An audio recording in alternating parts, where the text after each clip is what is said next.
The security team asked me to wait in the car like I didn't matter.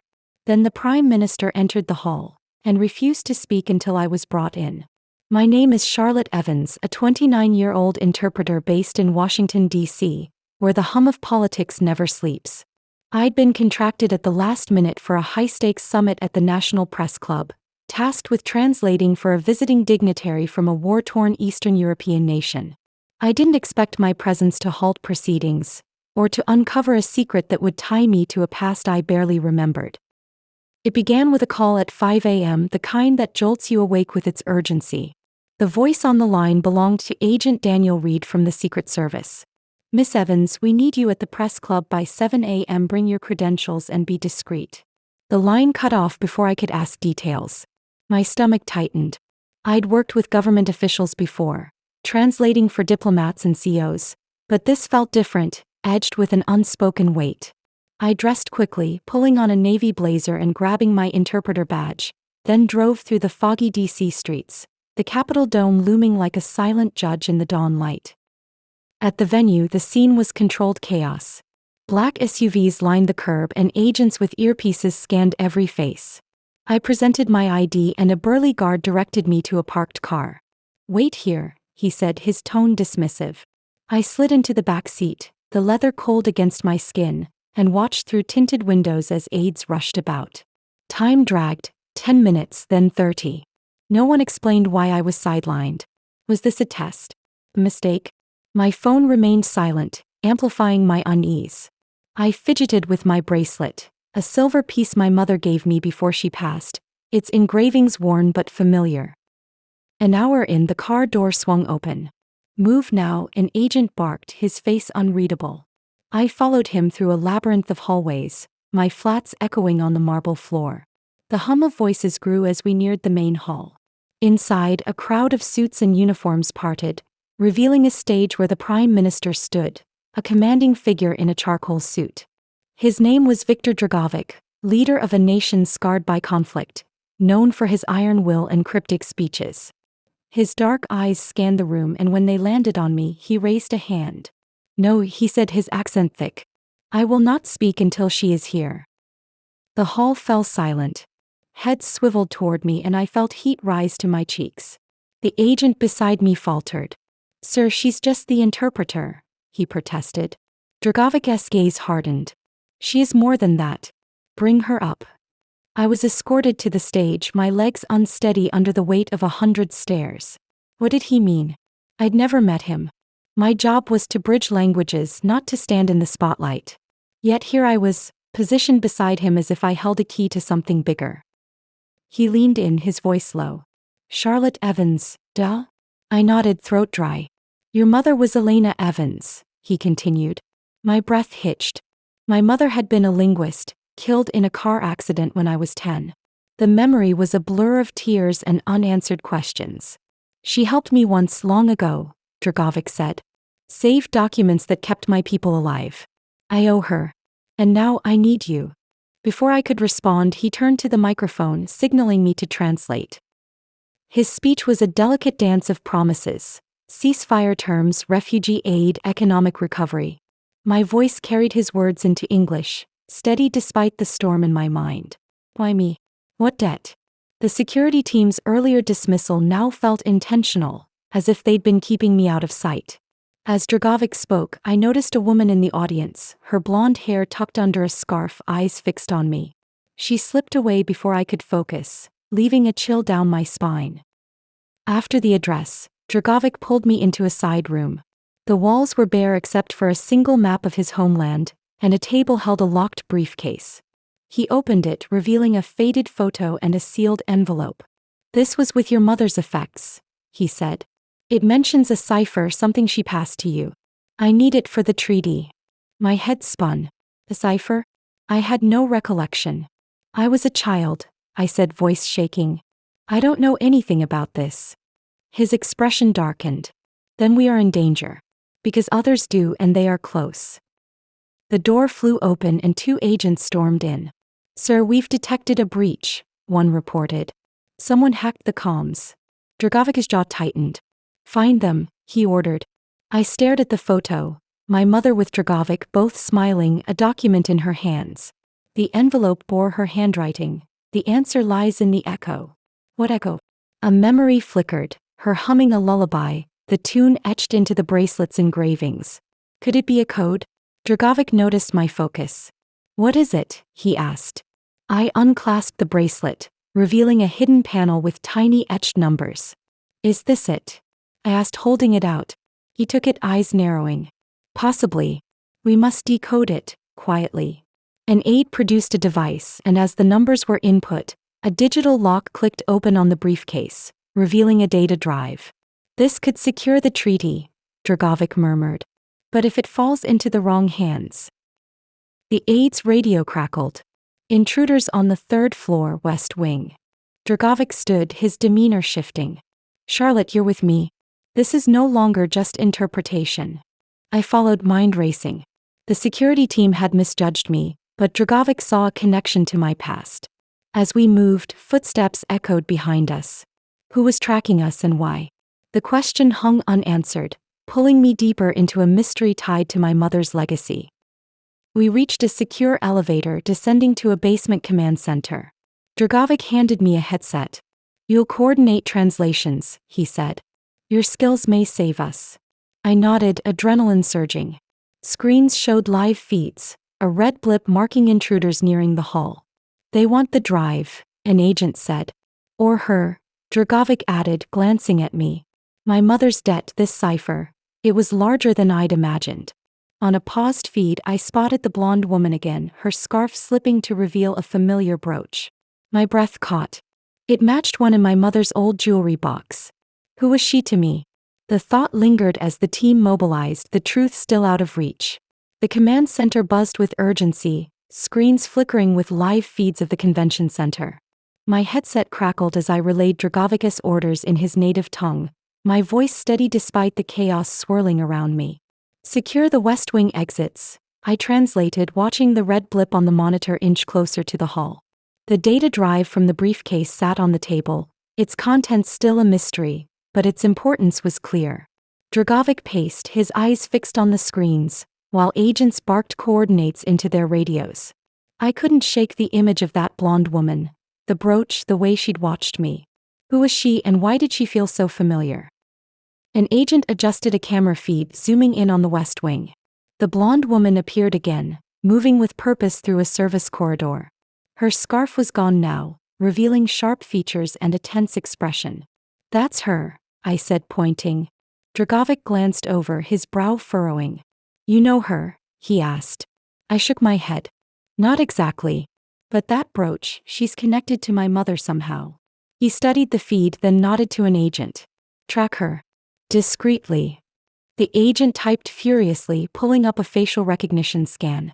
The result flashed on screen. No match. Dragovic cursed under his breath. She's a ghost then. Trained to avoid detection. My mind raced back to the bracelet, the numbers etched inside. The echo my mother mentioned. Could it be the lullaby she hummed, a rhythm encoded in those digits? I hummed it softly, counting the beats against the numbers. A pattern emerged, a sequence that matched the drive's encryption prompt. Try this, I said, reciting the numbers in order. The aide input them and the drive beeped, unlocking a file. It contained coordinates, a manifest of weapons and a signed order, dated 20 years ago, bearing my mother's name as a witness. My stomach dropped. She'd been involved in an arms deal gone wrong, one that could unravel the treaty if exposed. Dragovic's face hardened. This is what they're after, he said. Proof of corruption that could destabilize my government. Before he could elaborate, the lights flickered and an alarm blared. Breach confirmed, an agent shouted. 3rd floor, heading down. The blonde woman was closing in. Dragovic grabbed the drive. We move. Now. He led me to a service stairwell, the sound of boots echoing above us.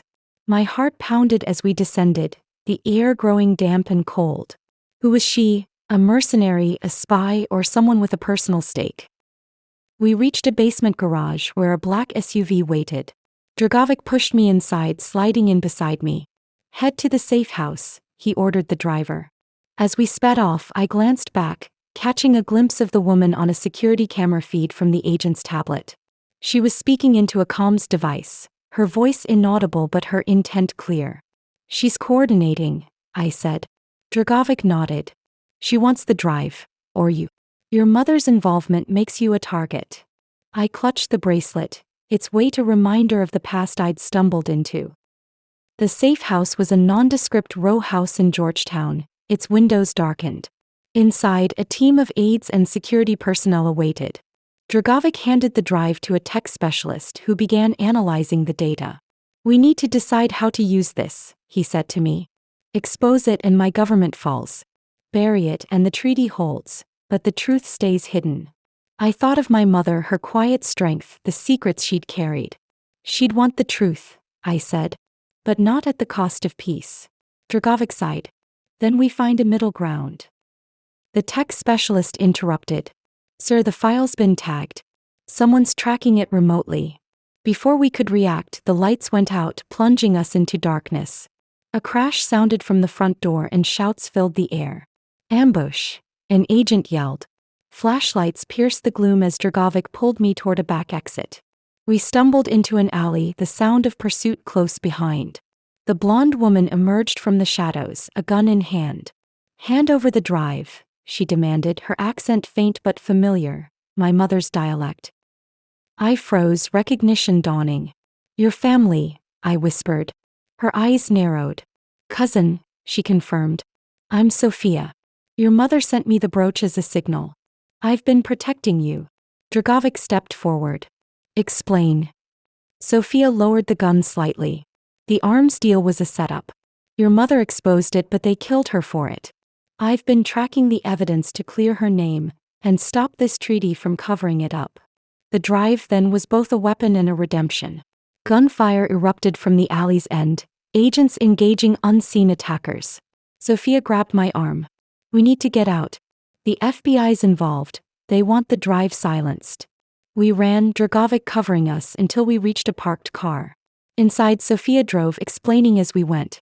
The cipher was a failsafe. Your mother knew they'd come for her. She hid it in the bracelet, trusting you'd find it. I stared at the drive in my hand, its power overwhelming. What do we do? I asked. Sofia glanced at me. We broadcast it live. Force the truth out.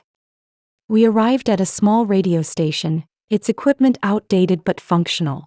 Sofia hacked into the feed, linking the drive's data to a live stream. I translated the manifest and order into English, my voice shaking as it went global. Dragovic stood by, his expression grim but resolute. This ends the treaty, he said. But it ends the lies. As the broadcast played, sirens wailed outside. The FBI had traced us. Sofia handed me a burner phone.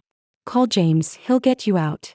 James Carter, an old contact, answered, promising help. The station door burst open, Agent Laura Bennett leading a team. Stand down, she ordered. Sofia drew her gun but I stepped between them. The truth's out, I said. You can't stop it. Laura hesitated, then lowered her weapon. You've just started a war, she warned. The broadcast ended and the world knew. But as we fled with James, a new question lingered. With the truth exposed, who would survive the fallout? Sofia's eyes met mine, a silent promise of more to come. The night air bit at my skin as James Carter's car sped through DC's backstreets, the glow of sirens fading behind us. My hands trembled, still clutching the data drive, its secrets now echoing across the globe. Sofia sat beside me, her gun holstered but her posture alert, while Dragovic muttered into a secure phone, coordinating with his team. The radio station broadcast had ignited a firestorm.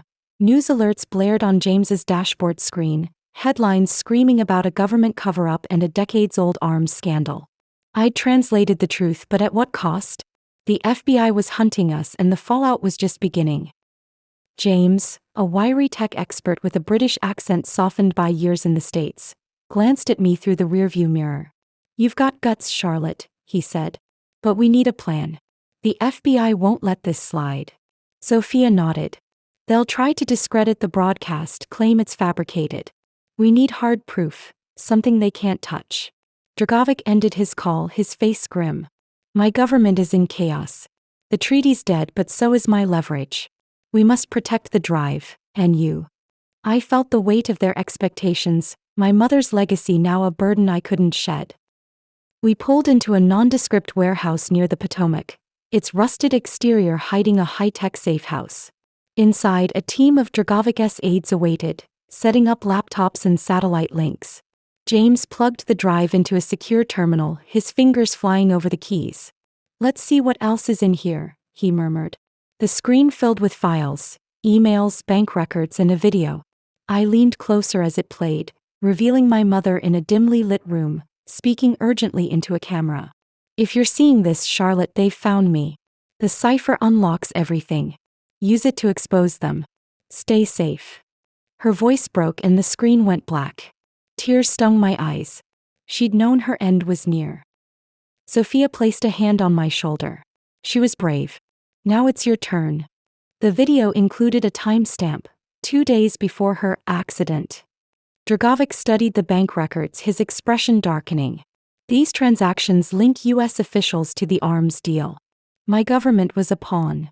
James isolated the video's metadata, uncovering a hidden GPS tag pointing to a storage unit in Alexandria.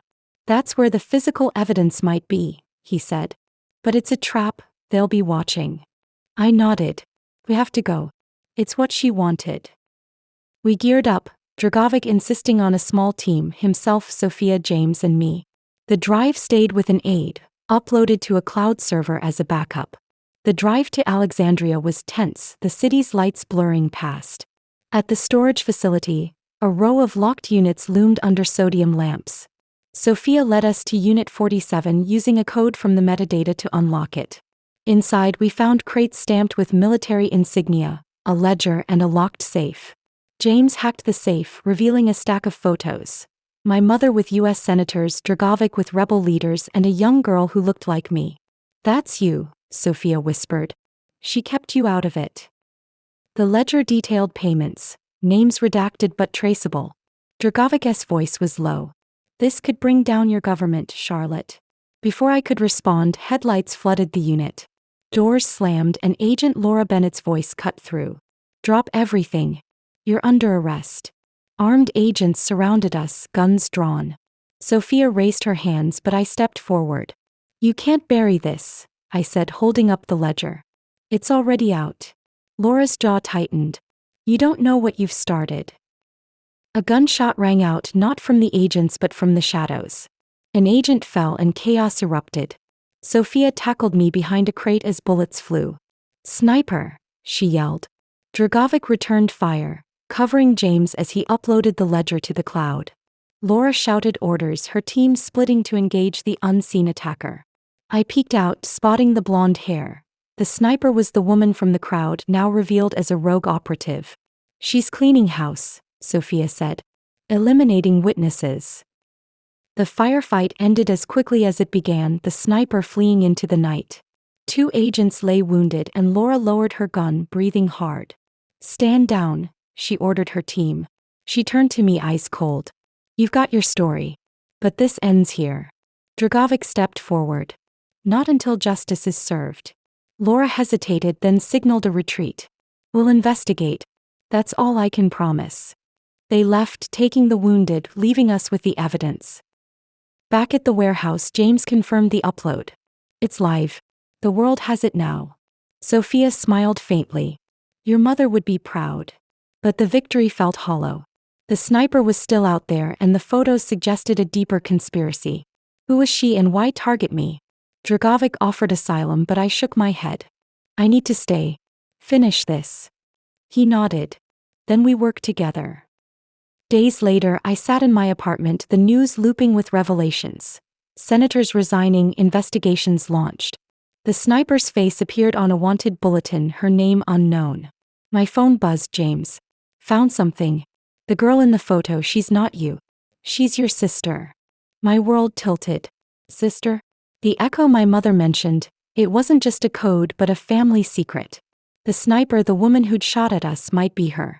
I stared at the bracelet, its engravings now a map to a past I had to uncover. The truth was out, but the journey was far from over. A knock at the door startled me. Could it be her, seeking answers or revenge? Hey Revenge Tempest viewers. Did this story captivate you too? Keep riding the waves of excitement, mystery, and justice with us.